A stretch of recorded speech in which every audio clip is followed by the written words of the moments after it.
À SOS Parents, votre émission consacrée à l'encadrement et l'éducation de nos enfants. Nous sommes très heureux de vous retrouver encore ce soir. Le phénomène de sexualité précoce prend de l'ampleur dans notre société. À observer de près le comportement des adolescents, on perçoit une omniprésence du sexuel, ce qui n'est pas sans conséquence sur leur évolution. Comment stopper, comment ralentir, voire stopper ce courant de sexualité précoce? La question est au centre de cette édition.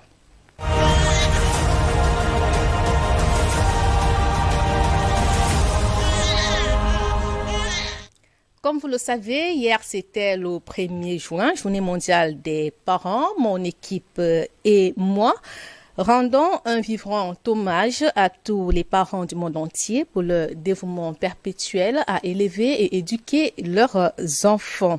Dans cette mission, le parent est souvent confronté à plusieurs problèmes, parmi lesquels la sexualité précoce. Nous avons choisi d'en parler ce soir avec vous, Monsieur Hilaire Goumla. Bonsoir. Bonsoir Adi Poutou et bonsoir à vos nombreux téléspectateurs et surtout aux parents qui nous suivent. Vous êtes psychologue, écrivain, cinéaste, acteur. À quoi se réfère-t-on lorsqu'il est question de sexualité précoce? Parlant de sexualité précoce, comme le thème le dit de manière très aisée, il s'agit du fait qu'une adolescente ou une préadolescente a déjà des rapports sexuels. Généralement, lorsqu'on demande des rapports sexuels, au niveau de l'âge, on voudrait que ce soit des rapports sexuels adultes, c'est-à-dire consentants, qui connaît les engagements de l'acte sexuel. Non pas juste pour faire comme l'autre, ou pour suivre l'autre, mais c'est un acte dans lequel elle se donne à quelqu'un dans le cadre du mariage ou avec la dynamique de la fécondation. Parce que dans notre contexte, lorsqu'on parle de sexualité, ça n'a de sens que par rapport à la fécondation et par rapport à la suivi de l'espèce et surtout de la régulation de la société. Donc lorsqu'on dit sexualité précoce, dans nos contextes, notamment dans le cadre qu'on disait couramment traditionnel ou dans la dynamique anthropologique, la sexualité était féconde et la sexualité précoce, et même la fécondité précoce était valorisée, était souhaitée, parce qu'il fallait qu'il y ait de la main-d'œuvre pour aller au champ, pour aller à la cueillette, pour aider la société, aider le clan à avancer. Donc là, il y avait des modalités qui accompagnaient ça, à travers des contes, à travers des proverbes, à travers des rites qui accompagnaient, qui conduisaient. Donc, lorsqu'il y a une sexualité précoce, elle est encadrée. Parce qu'à une sexualité précoce, la visée, c'est la fécondité qui va se faire au sein d'un foyer. Malheureusement, dans nos contextes, il y a eu beaucoup de paramètres, de variables qui se sont introduits de manière soudaine avec la colonisation, où ce n'est plus la famille, le noyau dur, mais la famille maintenant se veut. Certes, le concept famille demeure, mais elle est éclatée. Ce n'est plus au sein de la famille qu'on trouve la ressource, les conseils, l'encadrement. C'est plus au sein de la famille, c'est au sein des pères. C'est les pères éducateurs qui donnent. C'est les pères, c'est-à-dire les amis, les voisines, les cousines. On va y revenir, Monsieur Goumla. Et comment les adolescents de nos jours perçoivent-ils l'acte sexuel et tout ce qui l'entoure? Ça fait buzz, ça fait wow, ça fait un bling-bling. Ma copine, est-ce que tu sais que moi aussi j'ai fait ce que tu disais là? C'est-à-dire, on est un peu dans le cadre un peu de j'ai fait ce que tu as aussi fait. Pour un peu d'une sorte de comparaison. En fait, le regard de l'autre est un peu devenu, malheureusement, l'élément par lequel beaucoup posent des actes. On ne fait pas l'acte pour justement répondre à un programme défini dans un cadre, mais on le fait pour dire à la voisine ou à la copine que j'ai aussi fait. Aussi. Un peu comme si on était l'autre, mais on n'était plus soi. On entre dans l'autre, mais on n'est plus soi en fait. Donc il y a une question d'identité qu'il faut réussir à questionner à l'intérieur de l'acte qui est posé. Colin Bekatal est avec nous. Bonsoir Colin. Bonsoir Adi. Vous allez bien ce soir? Oui, très bien, merci. Vous avez fait un reportage sur ce phénomène qui gagne en intensité dans notre société. Vous avez recueilli plusieurs avis. L'élément que je vous invite à suivre a été réalisé avec le concours de Eliane Ndene, Cyril Nantian et Constantin Nodomki.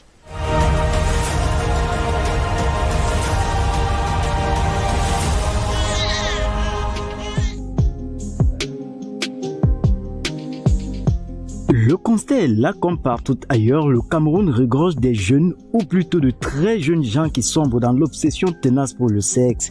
À l'école et en dehors, des sujets sur des expériences sexuelles alimentent les conversations des préadolescents. C'est aujourd'hui vieux jeu, une saine relation de sympathie qu'entretiendraient deux individus de sexe opposé. C'est désuet, une attirance du garçon et de la fille sans coït, la chasteté est méprisée. Ceux qui disent encore non au rapport précoce sont foulés aux pieds des moqueurs. Il n'est pas rare que des jeunes d'à peine la fleur de l'âge, complètement aveuglés par leur pulsion, insistent sur les amours libres dans l'ignorance de la charge que cela implique. Comment en est-on arrivé à cette banalisation de la sexualité autrefois très encadrée? Certains pointent du doigt la précarité. Un enfant bien nourri ne peut pas sortir dehors parce que tout ça dépend de la famine. Si tu vas voir ta camarade de classe est venue avec 5 000 à l'école, tu ne sais pas comment elle a fait pour avoir les 5 000 là. L'homme peut te tromper que toi aussi tu veux que ça, je te donne. Et elle se retrouve à ce niveau-là. Sont aussi indexés la recherche d'une identité, l'influence des compagnies douteuses, l'expression d'une certaine liberté. D'autres observateurs ont une analyse moins circonscrite du phénomène. Je pense aussi qu'il y a des mauvaises compagnies. Les mauvaises fréquentations. Vous pouvez avoir un enfant qui est intelligent, qui est bien, mais le fait qu'il côtoie des personnes qui ne sont pas appropriées peut l'entraîner à se lancer rapidement dans une sexualité précoce. Bon, je peux aussi parler de l'envie, la convoitise. Parce que tu vois ton camarade, par exemple, avec telle chaussure, tu veux aussi acquérir, peu importe le prix à payer pour obtenir cette chaussure. Voilà quelques causes globalement présentées. Et si l'on s'y intéressait par volet, la pornographie, dans ses interventions, a implicitement et opportunément été évoquée. L'offre est largement au-dessus de la demande et les enfants régulièrement nourris de scènes obscènes acquièrent une vision déformée de la sexualité. Ils deviennent esclaves de leurs fantasmes qu'ils ne tardent pas à pratiquer. Les parents dans ce processus ne sont pas exemptés de tout reproche. Si vous, parents, vous avez bloqué une chaîne de télévision classée XXL chez vous et que votre enfant de 18 ans a un téléphone portable, eh bien, vous perdez votre temps à aller bloquer votre télévision puisque sur son téléphone portable, il a accès à Google, il a accès aux sites pornographiques, il a accès aux groupes. Parce qu'il faut dire que WhatsApp, Facebook sont devenus des plateformes ultra puissantes par lesquelles on accède gratuitement au sexe. Toujours dans l'industrie du spectacle, les enfants s'abreuvent avec l'onction de certains parents des feuilletons à l'eau de rose qui présentent des relations éphémères sous un jour favorable, malheureusement. Comme pour la publicité, qui s'adresse à tous les sens des jeunes gens, la musique, tant par des paroles que par le spectacle, associe l'expression du désir sexuel à la vie courante. Il s'agit de très jeunes gens et le système éducatif ne saurait être occulté. Des programmes sur la sexualité sont-ils adaptés? Ce n'est pas un secret. La distribution des préservatifs dans certains établissements scolaires est consécutive au cours de l'abstinence. De qui se moque-t-on à l'instant où les filles se sentent affranchies de la crainte d'une grossesse non désirée et les garçons invités à expérimenter de nouvelles aventures amoureuses? Des remparts malheureusement si fragiles au regard des chiffres exponentiels des filles mères, des interruptions volontaires et clandestines de grossesse non désirées, des MST avec les conséquences des séquelles affectives le reste d'une vie, le plaisir d'une poignée de minutes. Quel dommage!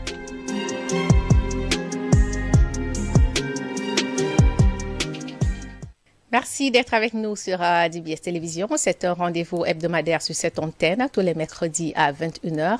C'était là le reportage de Colin Bécatal qui est avec nous sur ce plateau. Vous avez fait un état de lieu. Quelle est l'ampleur de ce phénomène autour de nous? Oui, il est tout à fait réel. Aujourd'hui, ils sont de moins en moins isolés, n'est-ce pas, des cas d'enfants du 6e et 5e impliqués dans des anecdotes d'accouplement. Je suggère aux parents juste d'essayer de suivre avec une certaine discrétion des conversations de leurs enfants lorsqu'ils sont, n'est-ce pas, dans leur coin, peut-être des garçons d'une part et puis des filles d'autre part. Ils pourraient être désillusionnés, se rendre compte de ce qu'il y en a qui racontent déjà l'expérience des ébats et d'autres, n'est-ce pas, qui sont dans la logique des projets avec ou telle autre fille. Je dis bien, les cas ne sont pas isolés.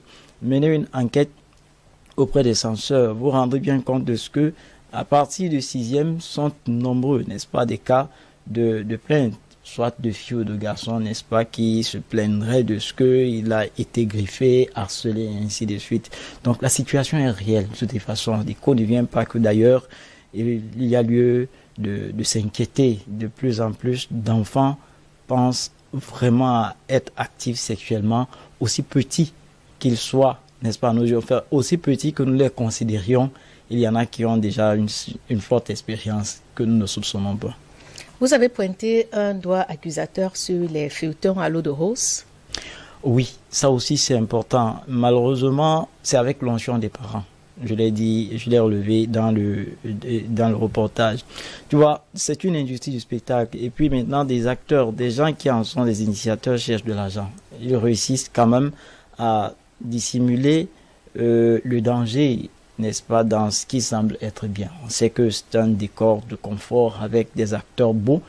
Et il y a dans le scénario l'histoire peut-être d'une vengeance, mais c'est aussi dans un feuilleton qu'on montre combien est-ce qu'il est facile de rencontrer quelqu'un et de l'embrasser aujourd'hui. C'est dans ce feuilleton qu'on justifie, n'est-ce pas, l'adultère, qu'on dise que, voilà, parce que tel m'a trompé, c'est bien qu'on aille avec l'autre. Quand de petits enfants, de tout petits enfants, les regardent aux côtés des parents, on sait combien est-ce qu'elles sont pléthoriques des scènes où l'homme et la femme s'embrassent. Et que quelquefois même, il y a des feuilletons où on ose, on montre manifestement, pas juste le fait qu'ils s'embrassent, mais une scène très osée, n'est-ce pas, d'accouplement, voilà. Les enfants les regardent et puis ça nourrit leur esprit en quelque sorte. Et on sait très bien que c'est de l'abondance du cœur, n'est-ce pas, que l'action agit. C'est vrai que l'Écriture dit que la bouche parle, mais que l'action suit de l'abondance du cœur.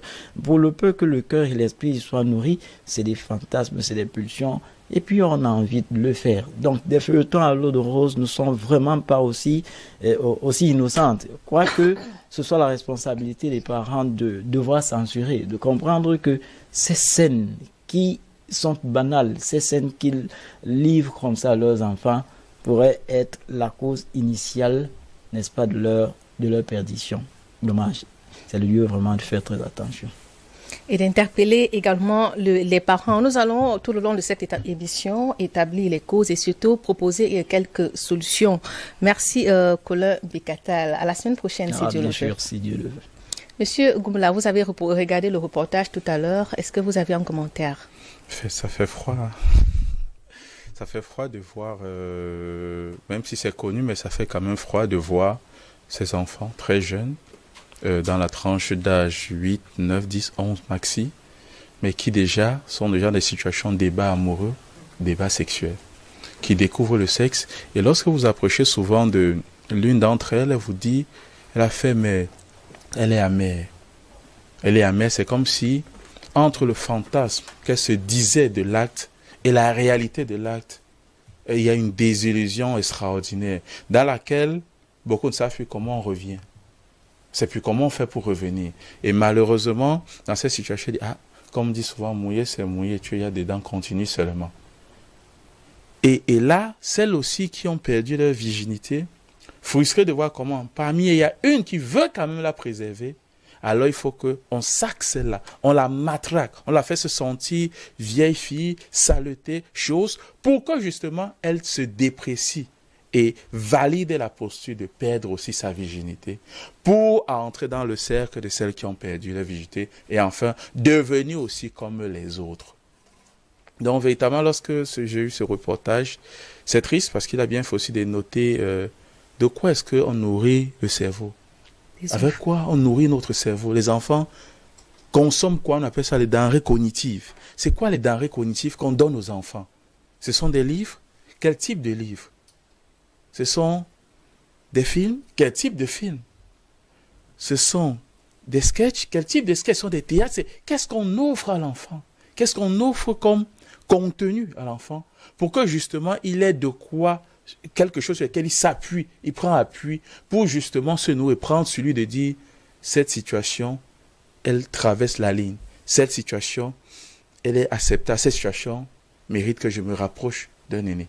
Et c'est là où je dis, où sont nos repères? La fameuse question, où sont nos repères?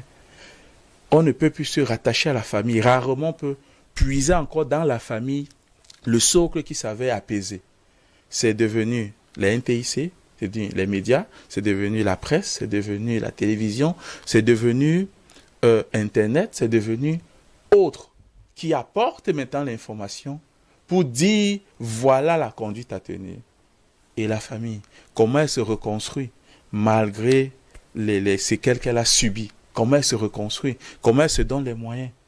Véritablement, les familles sont appelées, d'ailleurs les familles, les personnes qui dirigent ces familles sont appelées à écouter leur enfant. Est-ce que ces familles, M. Goumblam, ne sont pas aussi confrontées à ce phénomène que vous venez de citer tout à l'heure? Il y a un discours que l'enfant reçoit à la maison, mais à la télévision, autour de lui, il reçoit un autre discours. Est-ce que ça ne le braque pas un peu? Mais c'est normal que ça le braque. Lui, l'enfant, il veut fantasmer, il veut jouer. Lui veut jouer. Lui, c'est un jeu. C'est un jeu sexuel. C'est pas une réalité. Parce que lui, quand il part dans l'acte sexuel, c'est juste un jeu fait comme l'autre a fait. Tu vois, dans tel film, comment celle-là a fait, comme si tu as vu comment tel a fait. C'est juste un jeu. C'est pas en fait un fait réel. C'est pas quelque chose de palpable. Pour lui, il a l'impression qu'il vit dans le rêve. Il n'est pas dans la réalité. Il est dans l'imaginaire. Et c'est le rôle du parent. C'est le rôle de l'adulte qui prend soin de lui faire comprendre que, cher ami, c'est un acte qui a d'abord des conséquences pour soi-même. Parce que lorsqu'on a franchi le pas, on a franchi le pas. Il n'y a plus machine arrière, on rentre plus pour dire « je ne savais pas ». Tu sais maintenant. Et comme tu sais, ça suppose que tu as dit que tu veux être adulte.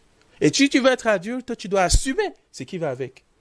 Ça veut dire que tu dois cesser d'être enfant pour devenir adulte. Oh, mais émotionnellement, il est toujours un enfant. Mais il pose des actes qui relèvent de l'adulte. Donc, le parent doit maintenant, là, lui faire comprendre que désolé, si tu as estimé qu'il faut oser faire le pas, ben maintenant, tu vas aussi décider d'oser assumer les conséquences.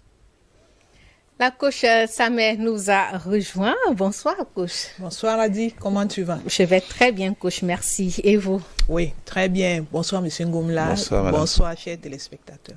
Vous êtes conférencière, auteure, enseignante, coach parentale. C'est un plaisir de vous avoir sur notre plateau. Merci, c'est un plaisir partagé. Coach, est-ce que les enfants de nos jours, ils connaissent vraiment la portée de l'acte sexuel? Apparemment, non. Tel qu'on les voit faire, ils semblent fonctionner un peu comme les animaux, juste des gens qui se laissent porter par l'instinct. On n'a pas l'impression qu'ils comprennent vraiment les tenants, les aboutissants, les conséquences même. En tout cas, tel qu'on les voit faire, ce n'est pas l'impression qu'ils donnent. Monsieur Ngome l'a très bien dit que pour eux, à la limite, c'est un jeu. On a des rapports sexuels avec quelqu'un, on se filme, on vient, on partage ça à l'école, un peu comme on aurait fait juste un selfie qu'on aurait mis sur Facebook. Donc, on a l'impression qu'ils font des choses beaucoup plus par suivisme, mais qui ne comprennent pas l'importance ou la gravité de l'acte qu'ils posent. On n'a pas cette impression. Coach, à votre avis, est-ce un problème de puberté ou une résultante d'une incompréhension de la sexualité? Il y a beaucoup de choses. La première des choses, c'est la puberté. C'est tout à fait normal. Comme je dis souvent, nous tous, nous naissons avec l'instinct sexuel, avec le mécanisme sexuel. C'est ça qui garantit la préservation de l'espèce. Donc, c'est tout à fait normal qu'on ait l'instinct sexuel. Sauf que lorsqu'on est petit, on est bébé, ça ne se ressent pas. Mais au fur et à mesure qu'on grandit, ça commence à se développer et puis ça revient à la surface, justement au moment de la puberté. Quand les organes sexuels prennent leur forme mature, on commence à avoir certaines idées de rapports sexuels qu'on n'avait pas avant, mais ça reste encore dans l'imaginaire. Donc oui, la puberté fait ressortir ses envies sexuelles. Maintenant, l'environnement va montrer comment donc cadrer ça. Si vous êtes dans un environnement où le sexe est banal, on est toujours en train de rire, on raconte, on a eu les rapports sexuels avec quelqu'un, on vient commenter en public comment il réagissait ou comment elle réagissait. Pour vous, pour l'enfant, c'est un jeu. Et puis, il va juste découvrir quel est ce nouveau jeu qu'il ne connaît pas. Donc, l'environnement, oui, l'environnement. Il y a les médias aussi qui n'aident pas beaucoup parce que les médias présentent la réalité sexuelle de façon, je vais dire, de façon marketiste, de façon à ce que les gens adhèrent à ça, achètent ça. Et puis, finalement, c'est plus un besoin de business qu'un besoin d'éducation. Donc, c'est aux parents maintenant de comprendre que le sexe tel qu'il est présenté dans les médias, en réalité, il y a quelqu'un derrière qui gère plutôt sa côté business. C'est donc aux parents de voir qu'est-ce qu'il va montrer à l'enfant dans le sens d'éducation, ou alors est-ce qu'il faut le couper carrément même de tout ça et faire lui-même son éducation sexuelle. On va revenir là-dessus tout à l'heure. Mais qu'est-ce qui cause ça? Tout de suite, ce qui me vient à l'esprit, c'est la puberté dans la nature. Maintenant, la gestion de ça vient de l'environnement, l'école, la famille et les médias aussi. Coach, vous avez parlé des parents, sauf que certains sont bloqués par les tabous alimentés par nos cultures. Oui, c'est vrai que chez nous en Afrique, on est par nature un peu pudique, mais une réalité, c'est que aujourd'hui, ça change de plus en plus. Avec justement les médias, avec le village planétaire, les parents et même les enfants sont en contact avec des pratiques sexuelles.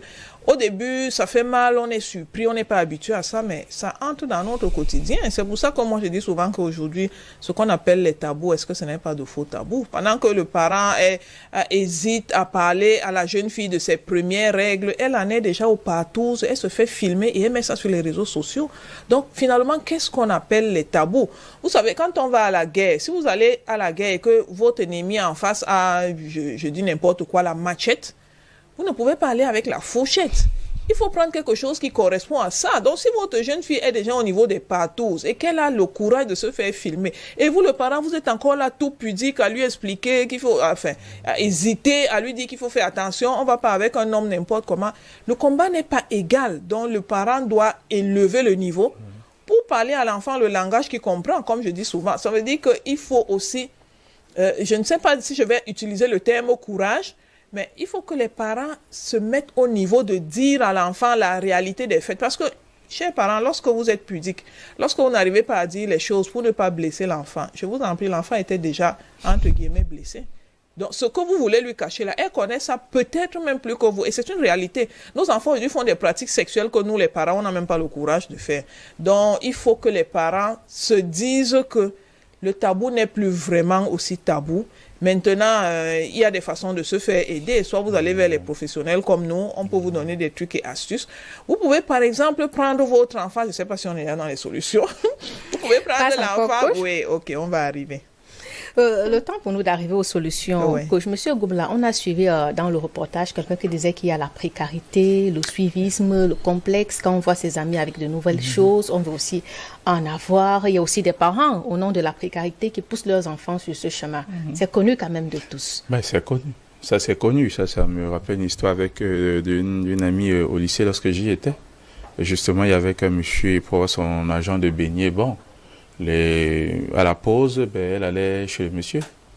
Après, bon, nous étions là, on regardait, on avait nos 200 francs de beignets, mais elle pouvait se permettre des bouteilles de top, de jus et autres. Bon, faut avouer, quand on voit, ça frustre, on est frustré. Faut pas se leurrer, faut pas se mentir. Frustré de voir comment on a 200, on doit plus tâcher du beignet haricot.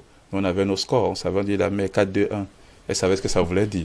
Donc, on gérait nos scores de 200, mais c'est frustrant de voir comment à la création, elle est capable de vous apporter une bouteille de jus, à la pause, elle vous apporte une autre, et régulièrement. Et là, vous constatez qu'il faut avoir un mental fort. Il faut que les parents vous aient offert un cadre de vie, des enseignements, une manière de vivre, un savoir-vivre, un savoir-être, qui vont vous outiller à savoir regarder ça comme quelque chose de banal.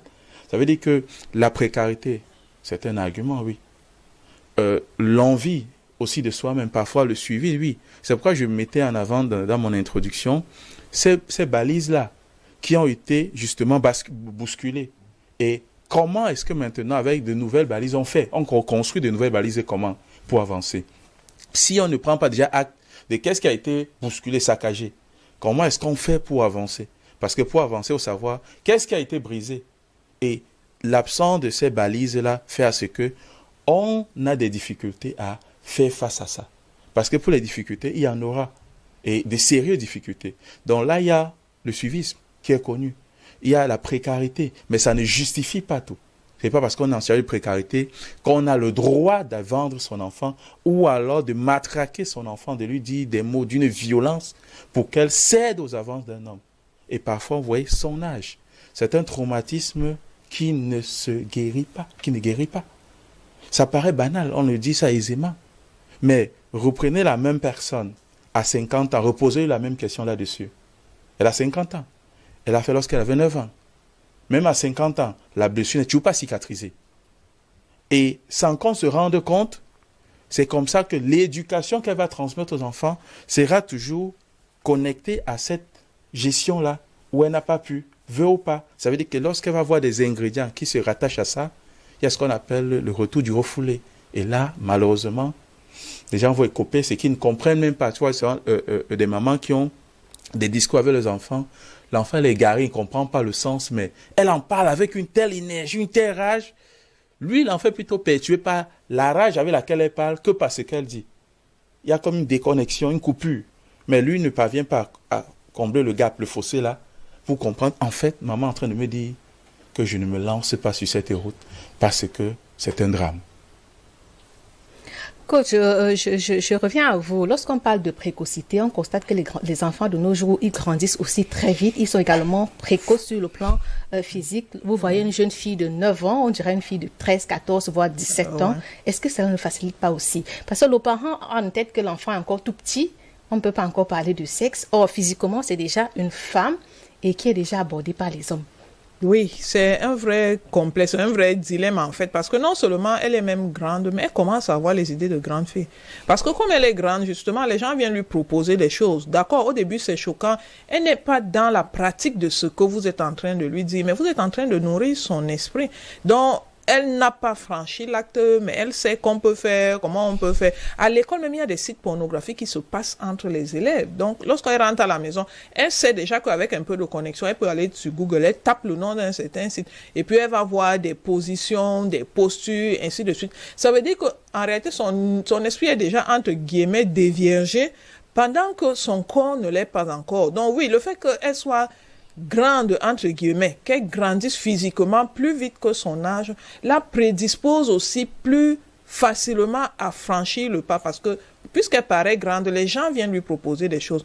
Et c'est vraiment gênant. C'est vraiment gênant parce que, en réalité, vous êtes en train de lui parler des choses qu'elle ne connaît pas, des choses qui n'attirent pas encore vraiment son attention. Pour l'instant, elle est encore en train de découvrir ce nouveau corps qui change chaque jour un peu plus. Elle a des formes qu'elle n'avait pas avant. Il faut s'habituer même à ça. Quand maintenant, vous venez lui mettre la pression avec des histoires sexuelles, vous êtes seulement en train de la troubler. Donc, ça demande quand même que les parents aient une certaine maturité pour réussir à temporiser tout ça. Parce que, en réalité, elle est troublée. C'est aux parents, peut-être à la maman en premier, de lui expliquer ce qui se passe et de comprendre que même si son corps est en train de changer, on n'est pas pressé de passer à l'acte sexuel parce que ça a des implications beaucoup plus graves. Coach, et dans ces cas, comment leur parler de sexualité à ce jeune âge?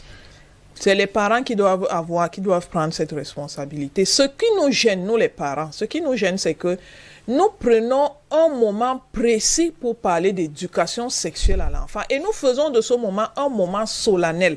C'est ça qui nous gêne, nous les parents, parce que il faut prendre l'élan. On arrive déjà au jour fatidique. On avait mis ce jour, 7 heures, ça arrive. Qu'est-ce qu'on va faire? On va commencer. Mes amis, ce n'est pas comme ça. Pour les croyants, on dit qu'on élève l'enfant, dans la Bible, on dit qu'il faut élever l'enfant quand tu marcheras sur la route, quand tu te coucheras, quand tu te lèveras, un peu pour dire que mais c'est des choses du quotidien. N'est-ce pas, quand l'enfant mange avec la bouche ouverte, quand la bouche, ta bouche lui dit que non, il faut fermer la bouche quand tu manges. Vous ne prenez pas un moment solennel pour dire que bon, viens t'asseoir ici. À partir de ce soir, il faut savoir que lorsqu'on mange, vous stressez l'enfant. Vous savez, la sexualité est quelque chose de naturel. Pardon, la sexualité est naturelle. C'est en fait chacun de nous là pour assurer la préservation de l'espèce. Donc n'en faites pas quelque chose de trop solennel. Juste attirer son attention sur le fait que on ne couche pas avec n'importe qui. Juste ça. Donc, prenez des exemples du quotidien. Mettez l'éducation sexuelle de l'enfant au milieu d'autres choses. Il n'y a pas un chapitre de l'éducation de l'enfant qui est spécialement éducation sexuelle. C'est nous qui appelons ça comme ça. Mais par exemple, au milieu d'autres choses, si elle est mal habillée, dites-lui que non, il ne faut pas porter les habits qui dévoilent ton corps, parce que quand ça dévoile ton corps, les hommes vont penser que tu es disponible pour une relation sexuelle. Ils viendront te faire la cour et ça va te gêner. Mais dites ça et puis passez maintenant à les assiettes qu'elle devait laver. Pourquoi vous faites de ça un instant solennel? J'espère que vous comprenez. Ce que je veux juste dire, c'est que prenez les occasions du quotidien, dites une ou deux choses, et que ça passe au milieu d'autres choses. Mais que l'enfant s'habitue que autant vous l'éduquez sur la façon de dresser son lit, autant vous l'éduquez sur la façon de gérer son corps. Monsieur Goumla, vous avez parlé des phénomènes de groupe. Lorsqu'on est au milieu d'un groupe où tout le monde a déjà goûté aux fruits défendus, on est de plus en plus harcelé. Comment aider nos enfants à faire front à cela? Comment les aider? Déjà, à l'école, ça suppose qu'il y a ce qu'on appelle, c'est EVA, éducation à la vie et à l'amour.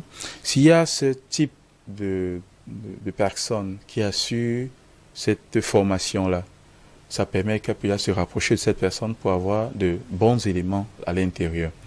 Si au sein de l'établissement, il y a un enseignant, comme on dit souvent, il y a des enseignants, quand même, on dit, qui a quand même une certaine autorité, alors on peut se rapprocher pour dire, on vit en plein de ce type de situation, il peut au moins être le bouclier. Parce que dans tous les cas, il faut trouver le bouclier qui aide un peu.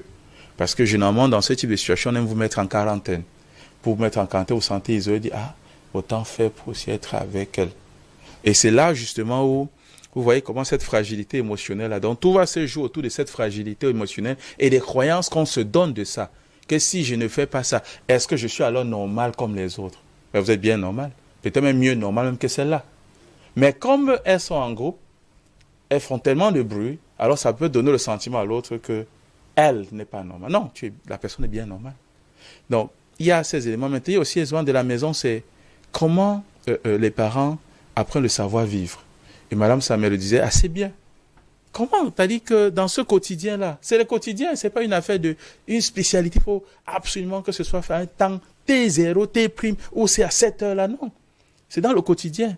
Par exemple, on constate qu'il y a beaucoup de jeunes filles qui sortent maintenant avec les... Ou je ne sais pas comment on appelle ça. Tu as dit qu'il faut maintenant laisser les habits à ce niveau. Il faut laisser dénuder tout ça ici, là. C'est sensuel. Lorsqu'elle le porte.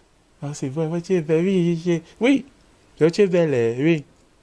Mais tu crois que le mot de l'homme, lorsqu'il est là, tu es belle, tu crois que c'est juste pour dire ta beauté, là? Non. Pour toi, peut-être tu vas prendre ça dans ce sens. Non, c'est juste un camarade. Non, faisons attention. On ne peut pas mettre la viande devant le chien, on demande au chien, regarde la veille et applaudit. Non. Parce que les gens, faut qu'on soit conscient que l'homme marche plus par ce qu'il voit. C'est ce qu'il voit, c'est ce qu'il a vu. Que son cerveau commence à tourner. Et la puberté était aussi un moment de fragilité pour l'homme, où il se pose des questions sur son identité sexuelle, sur son identité en tant qu'homme lui-même, et sur comment il va se construire pour demain, sur son développement à lui-même. Sa personnalité se construit à ce moment. Donc, si dans ces moments-là, il n'y a pas de personnes ressources sur qui ils peuvent s'appuyer, ou alors des cadres, moi je appelle ça des cadres ressources, ça peut être des personnes, ça peut être des cadres, ça peut être des événements qui permettent, l'école peut organiser une fois tous les 2 mois, un événement qui permet justement de situer ça, et parfois le théâtre est quelque chose d'exceptionnel pour permettre d'évacuer ça, ou le sport, ou les activités physiques. Donc en fait, il y a tellement de choses qui peuvent contribuer à aider la jeune fille ou le jeune homme à savoir quoi faire devant ce type de situation. Monsieur Goublab, je voulais en venir. Lorsqu'on parle de sexualité précoce, on voit généralement la jeune fille. Pourtant, les jeunes garçons, ils sont tout aussi harcelés, ils sont parfois laissés pour compte. Comment sensibiliser nos petits garçons à la maison sur la sexualité? C'est vrai que généralement, vous le verrez, c'est généralement chez le garçon, on le voit généralement sur la manipulation de ce qu'on appelle son zizi, pour ne pas dire son pénis. Donc, généralement, pour le jeune homme, on a l'habitude de le laisser un peu à côté de la marge. Quand on dit sexualité, on parle précoce. On voit plus à côté de sexualité un mot qui dit fécondité. C'est pourquoi, généralement, on connecte plus la femme. Et l'homme, généralement, comme s'il n'existait pas dans la scène. Mais les jeunes hommes ont aussi de gros problèmes. Parce que même dans les groupes de pères, c'est toujours presque la même dynamique que pour les femmes. Où on dit... Alors tu es menti, tu es puissant, que tu es quoi toi? En fait, il y a ce type de langage où il faut que, là, dans ton menton, on doit te briser. On doit te faire... Il faut aussi avoir, tu connais quoi, tu n'es rien, tu ne vois, tu as vu celle-là, je me suis tapé 2. En fait, celui-là, sans le savoir, il est en train de vous dire, il est vide. Parce qu'il doit se remplir de son discours pour prétendre être quelque chose devant la personne. Il faut qu'il se sente quelque chose devant vous. Or, lorsque vous êtes clair dans vos dispositions, dites, papa, c'est pas la course, c'est pas le feu. Quand j'aurais précisé ce que je veux faire de ma vie, alors ça ne va pas mourir. Un père disait à son fils, et ça m'a puis dit, mon enfant, ça ne sert à rien de courir. J'ai couru comme toi. Ça ne sert à rien. Cherche ta vie, cherche ton argent, et tu auras la femme. Kosameh, dans une société où le sexe est de plus en plus banalisé, exhibé sur les smartphones, partout, nos enfants sont au contact avec tout ce qui a trait au sexe, comment inculquer nos valeurs et nos limites à nos enfants, nos valeurs personnelles? On dit souvent qu'on ne peut pas donner ce qu'on n'a pas. Donc, avant de demander comment inculquer les valeurs, il faut qu'on commence à avoir les valeurs. Et pour avoir les valeurs, il faut qu'on ait nous-mêmes une certaine discipline de vie. Il faut que nous-mêmes, on ait une vision de notre vie. Parce que les enfants font partie de notre vie. Si nous-mêmes, on sait où on veut aller, c'est de ce côté qu'on va mener les enfants. Si nous, les parents, généralement, il y a certains parents qui refusent de vieillir. Il y a certains, quand tu dis maman, elle se fâche. Parce que dans sa tête, elle reste jeune fille. Et elle veut tout faire pour montrer qu'elle est jeune fille. Ça veut dire que son âge est en train d'avancer, mais elle bloque le respect qu'on veut lui donner par le genre de tenue qu'elle porte, par le genre de conversation banale, obscène qu'elle a pour montrer que, entre guillemets, elle est encore dans le coup. Donc, quand je dis les femmes, c'est pareil pour les hommes, hein. Donc, lorsque vous vous comportez de la sorte, vous donnez l'impression que vous êtes quelqu'un de fragile, vous n'êtes pas quelqu'un de mature. Et de ce point de vue, c'est difficile de communiquer des valeurs aux enfants que manifestement, vous-même, vous n'avez pas. Quand l'enfant voit la mère ou le père comme un repère, comme un modèle, comme un rempart. C'est là que vous venez maintenant avec le DVD. C'est là que vous venez avec la jupe au-dessus des cuisses, transparente, moulante, ainsi de suite. Vous gênez vous-même vos enfants. La preuve, c'est qu'il faut regarder. Quand votre regard croise le regard de votre enfant, il détourne rapidement la tête. Parce qu'il est gêné de voir sa mère ou son père autant exposé. Donc, j'ai pris le contre-pied pour dire que il faut que nous, les parents, que nous ayons des valeurs. Qu'est-ce qui est important pour nous? Est-ce l'intégrité? Est-ce l'amour? Est-ce le travail bien fait? Est-ce la famille? Est-ce l'empathie? Il y a tellement de valeurs. Quelles sont vos valeurs? Maintenant, le fait que l'enfant ait une sexualité débridée, est-ce que ça va l'amener vers vos valeurs? Quand vous réfléchissez comme ça, vous-même, vous commencez à tenir un discours à vos enfants pour dire que le sexe ne vieillit pas. L'amour, c'est une très belle chose. C'est la plus grande force de l'univers, comme on dit. Tout le monde est appelé à connaître l'amour, mais il y a un temps pour ça. Et quand ce n'est pas le temps pour ça, c'est un peu comme si vous cueillez une mangue qui n'est pas mûre. C'est la mangue. Mais si vous la mettez dans la bouche, elle n'aura pas le même goût que si vous l'aviez cueillie lorsqu'elle était mûre. C'est un exemple simple que vous pouvez donner à l'enfant pour dire que la mangue, c'est une bonne chose. La mangue est destinée à être sucée. Mais tant que ce n'est pas le temps, vous ne pouvez pas en tirer le meilleur plaisir parce que ce n'était pas le temps. Et maintenant, en même temps que vous tenez ce discours aux enfants, accompagnez ça d'actes. Il ne faut pas que chez vous, on regarde les scènes d'amour où les gens sont toujours en train de s'embrasser. Vous-même, arrêtez d'embrasser votre partenaire sur la bouche devant les enfants pour lui montrer que vous l'aimez trop. Mes amis, ce n'est pas devant les gens qu'on montre qu'on aime. Donc, arrêtez vous-même de poser des actes qui embarrassent l'enfant pour que votre discours ne soit pas contradictoire avec les actes que vous posez. Si vous le faites petit à petit, l'enfant va s'habituer qu'on n'est pas une belle femme parce qu'on a montré ses seins. On n'est pas un bon homme parce qu'on a fait la taille basse. La beauté, c'est les formes de votre corps. Ce n'est pas si vous les montrez ou non. Donc, c'est pour dire qu'il faut que le parent tienne un discours qui amène les enfants à la retenue. C'est vrai que ce n'est pas facile parce que dehors, tout le monde fait le contraire. À la télé, on fait le contraire. Mais si à la maison, on a une certaine discipline, l'enfant va comprendre qu'en réalité, c'est ici qu'on l'aime. C'est ici qu'on le forme. Donc, ce qu'on lui dit dehors, là, ne dépasse pas le discours qu'on tient à la maison.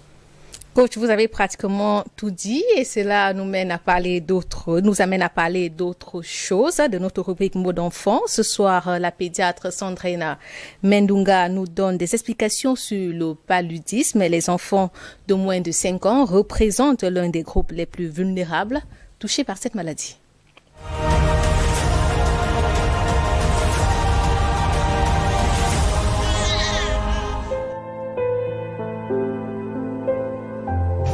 Le paludisme ou malaria, c'est une maladie causée par un parasite qu'on appelle le Plasmodium falciparum, qui est inoculé à l'organisme par un moustique qu'on appelle l'anophèle femelle. Là, c'est un coup que nous connaissons depuis l'école primaire pratiquement, puisque c'est une vieille maladie, mais qui continue toujours à faire des ravages, surtout en milieu tropical, en Afrique subsaharienne, dans les zones chaudes de la Terre.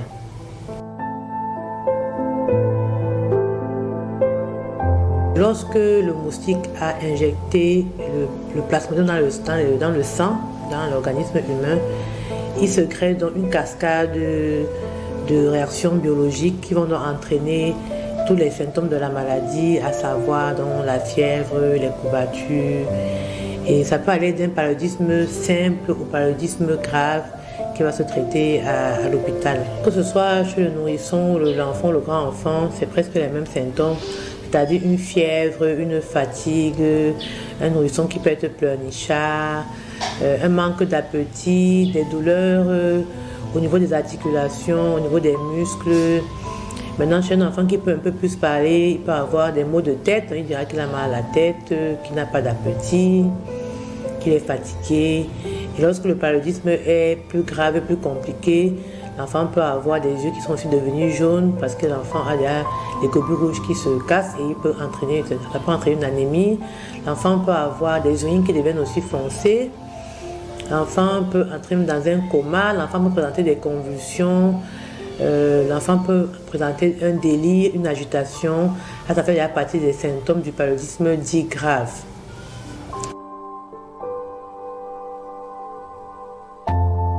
La prise en charge du paludisme dépend donc du degré du paludisme. Lorsque c'est un paludisme simple, l'OMS recommande des combinaisons fixes à base d'artémisinine. Donc, nous connaissons beaucoup de combinaisons sur le marché. Je ne vais pas faire de la publicité ici. Donc, c'est un traitement qui peut se faire en ambulatoire, même par des agents de santé communautaires. Mais il est toujours important de venir à l'hôpital parce que quand nous voyons dans les symptômes du paludisme, ça mime beaucoup de maladies. Ça peut être une fièvre typhoïde, ça peut être un début de méningite, ça peut être même un syndrome grippal. Donc, c'est toujours bien de venir à l'hôpital pour qu'on puisse faire un test de diagnostic rapide ou une goutte épaisse ou un frottis sanguin pour pouvoir vraiment avoir la preuve du paludisme dans le sang. Mais sinon, le traitement peut se faire donc par des médicaments par voie orale, les comprimés, les sirops, pour les enfants, les comprimés dispersibles. Et lorsque le paludisme est grave, on va traiter à la fois les complications et chercher à éradiquer le parasite. Donc, ce sera un traitement injectable, toujours recommandé par l'OMS. Il y a plusieurs traitements. Et on va aussi traiter les complications. Par exemple, s'il y a un problème d'oxygène, s'il y a l'anémie, on peut transfuser. Si l'enfant convulse, on peut des anticonvulsifants. Le traitement se fera donc en milieu hospitalier.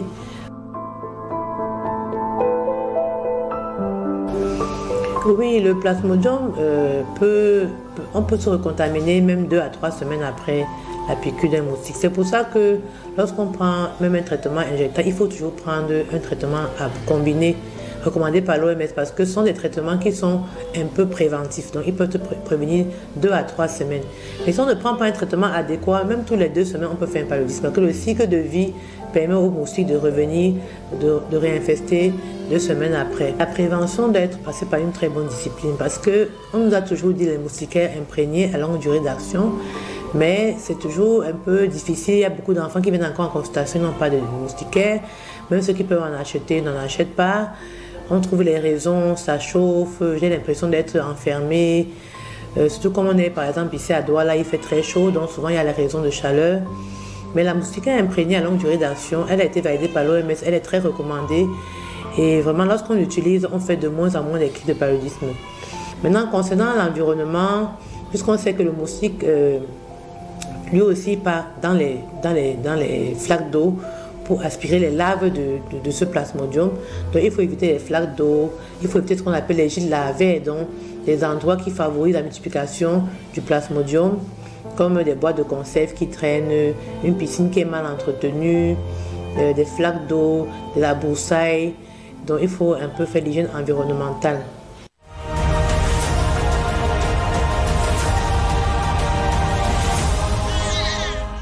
C'était là notre rubrique mots d'enfant. Place à présent au cri de cœur.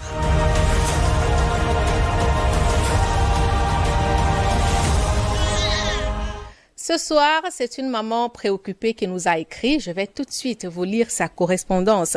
Bonsoir à la grande équipe de SOS Parents. Je tiens tout d'abord à saluer vos efforts pour l'éducation de nos enfants. En tant que parent, je me suis beaucoup améliorée. Je suis une maman de 4 enfants. Je vous écris depuis la Côte d'Ivoire. J'ai pas pour habitude de prendre à la première plainte le parti de mes enfants, mais là, je suis désemparée face à l'attitude de la maîtresse de mon fils, le Benjamin. Il a 10 ans et est en classe de CM1. J'avoue que l'année n'a pas été facile pour lui et ses camarades. En un an, ils ont vu passer 3 maîtresses. J'ai vu les notes de mon fils chuter depuis l'arrivée de celle qui les suit actuellement. J'ai tenté de le remettre sur les rails. Au dernier contrôle, il est rentré avec un 4 sur 20. J'ai entrepris de redoubler d'efforts avec lui, sauf que dans nos échanges, il m'a avoué en larmes ne plus rien comprendre à l'école. Son enseignante ne cesse de l'humilier devant ses camarades, que son niveau est très bas, qu'il est bête, qu'il va reprendre la classe. Cela m'a fendu le cœur de voir mon fils perdre ainsi confiance en lui. J'ai tenté de le rassurer. L'année scolaire est pratiquement finie. Voilà pourquoi je n'ai pas initié une rencontre avec la maîtresse. Mais il est très important pour moi de redonner confiance à mon fils. Je veux qu'il reprenne véritablement goût à l'école parce qu'il est désespéré. Je ne sais pas comment m'y prendre. Aidez-moi, merci pour ce que vous faites. Monsieur Goumla, quelle est votre première réaction après avoir suivi ce cri de cœur? Très émouvant de voir une maman aussi dévouée pour ses enfants et désireuse à son niveau d'apporter quelque chose. Par rapport à sa sollicitation, moi je dirais tout d'abord, pour elle-même, elle doit apprendre déjà à respirer. Il faut qu'elle respire. C'est vrai qu'il faut aimer les enfants. Il faut beaucoup les aimer. Mais il faut parfois aussi savoir avoir de la place pour soi-même. Parce que j'ai le sentiment, en fait, à l'écoute de son propos, que tellement elle étouffe, tellement elle veut qu'à la limite, maintenant, c'est comme si elle risque de fusionner avec l'enfant et oublier que c'est l'enfant qui est en situation de détresse. Donc, la première des choses, c'est d'abord, madame, maman, prenez d'abord le soin de respirer d'abord pour vous. Donnez-vous un peu de temps de libérer un peu votre esprit, de trouver un peu des activités qui vous aident d'abord à penser d'abord à vous. En deux, je dirais, la maîtresse, de lui faire comprendre à l'enfant que dans la vie, il va être confronté à des situations qui ne le plaisent pas toujours. Il va rencontrer des personnes qui ne voudraient pas toujours forcément son bien.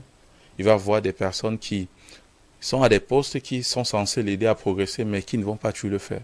Donc, il doit comprendre que ça fait partie de la vie. C'est une des données que la vie va lui mettre en face. Il ne sera pas toujours devant des situations favorables. En trois, je dirais, ayant ça, c'est là où justement, il doit dire, mais sache que c'est à partir de ça que tu vas pouvoir apprendre à devenir un monsieur, à devenir un homme. Donc, tu dois commencer à te remettre à tes études, tu vas commencer à apprendre tes leçons, tu vas commencer à redoubler d'efforts pour démontrer justement à celle-là que malgré tout son jeu à elle, tu vas réussir. Tu vas réussir déjà pour lui montrer que tu es meilleur que ce qu'elle dit. Tu vas réussir pour montrer que toi-même, pour toi-même, tu seras quelqu'un de meilleur que ce qu'elle prétend être. Donc, je dirais que ce sont les trois éléments, je dirais d'emblée, pour que justement la mère accompagne l'enfant en lui faisant comprendre dans le discours qu'il est quelqu'un de valeureux. Parce que c'est vrai, ça casse un peu l'image que l'enfant a de, parce que quand il voit la maîtresse, il a l'impression de voir un peu sa mère à travers. La maîtresse est derrière sa mère, c'est un peu, comme on dit, ma mère c'est mon Dieu, quoi. Donc la mère doit réussir à l'accompagner là-dedans. Et le discours du père aussi doit être là pour renforcer ça, pour dire, tu es un homme mon fils, laisse, tu me vois aujourd'hui, non, je suis là, tu seras meilleur que moi, parce que tu es un homme. Maman va faire, je serai là, on va avancer. Laisse, ne sois pas surpris. Ça fait partie de la vie. Même au travail, ne sois pas surpris. Au travail, j'ai un patron qui souvent, faut que je t'amène au travail. Peut-être que tu crois que dans ton truc là, ce que tu as vécu là, c'est dur. Faut venir dans mon travail. Tu vas voir souvent, quand je rentre et je vous donne la ration, vous croyez que c'est facile. Faut venir. Tu vas confirmer que là, c'est des choses très douloureuses qu'on vit, mais il faut montrer qu'on est solide, il faut montrer qu'on est debout, il faut montrer qu'on s'est avancé. Je crois que s'il y a ce type de discours et ce type de démarche, ça va grandement aider l'enfant à retrouver cette confiance qui semble lui manquer pour le moment. Comme sa mère, la maman, elle s'est basée sur les plaintes de son enfant qui visiblement est en train de perdre confiance en lui. Elle a écarté l'hypothèse de rencontrer la maîtresse. Est-ce la bonne méthode? Si c'était moi, je lui aurais conseillé de voir la maîtresse. Même si ce n'est pas pour qu'elle cesse de traumatiser votre enfant, mais pour qu'elle cesse d'être elle-même quelqu'un de traumatisé. D'une façon instinctive, une mère, surtout les femmes, sont attachées aux enfants. Qu'est-ce qui peut faire qu'une femme traumatise autant un petit enfant sans défense, sur qui elle a tous les pouvoirs. C'est une façon de... Enfin, on peut interpréter ça comme si c'est elle-même qui vit ces traumatismes. Elle a sûrement quelque chose qui dérange sa vie et de ce point de vue, en principe, elle ne devrait même pas être institutrice. Normalement, on devrait même faire des tests psychologiques aux gens qui vont enseigner dans ces petites écoles-là. Parce que les enfants sont tellement fragiles. Aujourd'hui, on parle d'un traumatisme psychologique. Il y en a qui meurent. Il y a des maîtresses qui tapent l'enfant à un endroit, il fait un traumatisme interne et puis il meurt. Donc la maîtresse, normalement, la maman doit aller voir la maîtresse. Si c'était moi, c'est plutôt la directrice que je serais allée voir pour attirer son attention sur la qualité de son personnel. Et si la directrice est informée de ça, voulant garder les parents qu'elle considère, il faut dire la vérité, comme des clients, elle va rapidement soit parler à la maîtresse, soit la changer et puis vous allez récupérer votre enfant. Ça, c'est ma première démarche et mon premier conseil.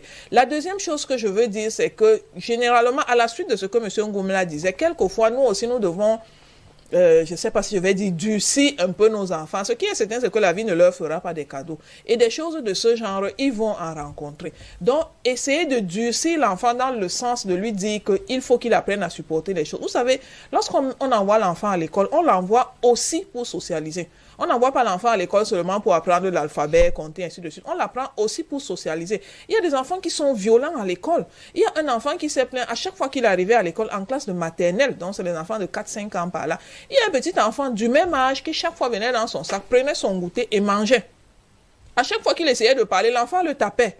Bon, maintenant, à chaque fois, la mère maintenant a commencé à doubler le goûter pour que cet enfant ait un goûter et que son enfant ait aussi l'autre. Lorsqu'elle m'en a parlé, j'ai dit non, ce n'est pas la bonne solution. Il faut voir la maîtresse, mais apprenez à votre enfant à défendre son goûter. Parce que c'est une formation que vous lui faites déjà pour la vie. Donc, vous-même, madame, commencez un peu à durcir l'enfant, qu'il n'écoute plus ça, qu'il ne tienne pas compte de ça, ainsi de suite. C'est vrai, pour un enfant, ce n'est pas évident. Maintenant, en termes d'action, ce que je vais vous conseiller, c'est que l'enfant a eu 4 de moyenne. Choisissez dans ces matières, quelle est la matière qui plus ou moins y comprend un peu. Focalisez là-dessus. Expliquez-lui plus. Et puis lorsqu'il aura, disons qu'il a eu 3 sur 20, c'est un exemple. Lorsqu'il aura 4 sur 20, encensez le 4 sur 20. Montrez-lui comment il a pu faire des efforts. Regarde, tu avais eu 3, maintenant tu as déjà eu 4. Ça veut dire que tu peux progresser. Bref, focalisez tellement là-dessus pour lui montrer que vous êtes fiers de lui, qu'il fasse juste un petit effort. 5, là, il va avoir même seulement 6. Et au fur et à mesure qu'il veut vous plaire, au fur et à mesure qu'il veut faire plus, parce que vous êtes derrière pour le pousser, le 4 là va devenir 7. Et donc, vous comprenez l'idée, à chaque fois que l'enfant va faire un tout petit progrès, encensé, ça fait comme si c'est quelque chose d'extraordinaire.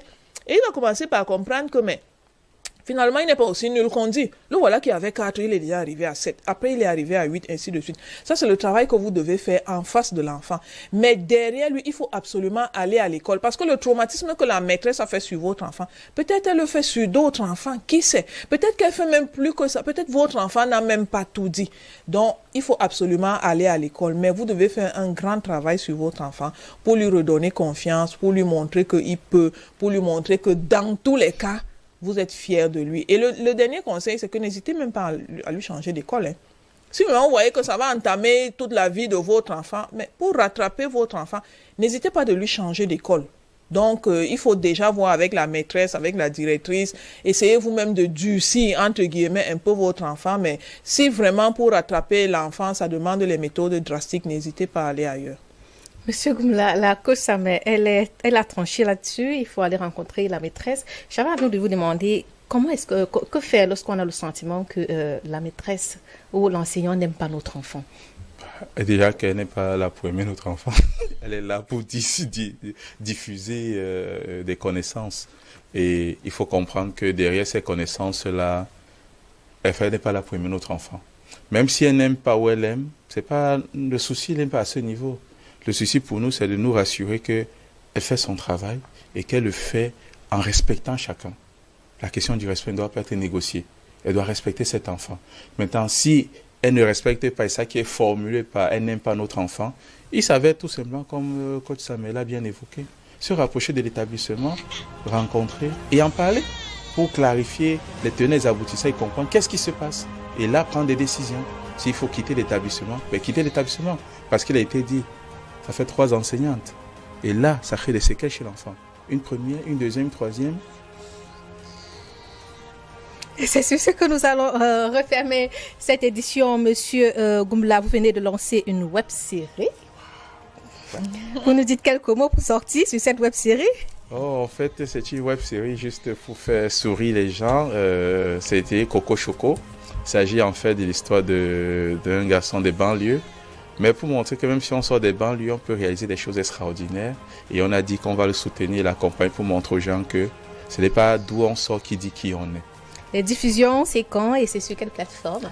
C'est sur la plateforme Positive Mind Production. Et c'est vendredi et samedi pour cette web-série. Et à côté, nous comptons aussi remettre une première série qu'on avait faite, intitulée Les Mélodramatiques. Là-bas, c'était un peu aussi prendre des faits divers de la vie du quotidien avec le général Toumbo que moi-même j'incarne là-dedans. C'est une web-série que nous vous invitons à regarder sans modération, ce qui nous donnera vraiment du sourire. Merci Kossamé d'être passé encore ce soir. Merci. Mesdames, Messieurs, c'est tout pour cette édition. Prenez soin de vous et vous prendrez mieux soin de vos enfants. À la semaine prochaine, si Dieu le veut.